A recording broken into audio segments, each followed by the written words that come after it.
உனக்கு தெரியுமா, உனக்கு ஆண்டவனை நம்பாதவனுக்கு மனசுல நிம்மதி இருக்காது. இன்னைக்குதான் நம்ம சொந்தமானது.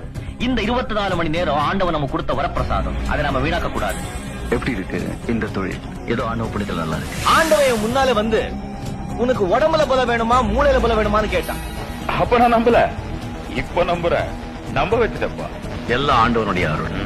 நல்லா ஏழங்க வயித்துல அடிச்ச ஆண்டவன் ஏதோ ரூபத்துல வந்து உன்னை அழிச்சிடுவோம். அந்த ஜென்மத்திலயும் நான் உங்களுக்கே மாப்பிளையா வரணும்னு அந்த ஆண்டவனை மனசார வேண்டி.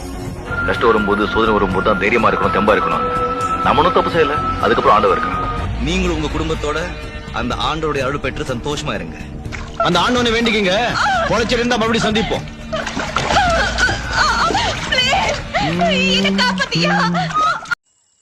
என்ன வேண்டிட்ட? நானா சாமி நீ நிஜமா இருக்கணும்னு வேண்டிக்கிட்டேன். இது கொஞ்சம் ஓவரா தெரியல? பாவம் இல்ல, ஊரே நம்பி கும்பிடுது, சாமி இருக்கணும்ல. நீங்க கடவுள் இல்லன்னு மட்டும் சொல்லாதீங்கள. ஐயோ, நான் கடவுள் இல்லைன்னு எங்க சொன்னேன்? இருந்தா நல்லா இருக்குன்னு தான் சொன்னேன். அப்படி வாங்க வழிக்கு.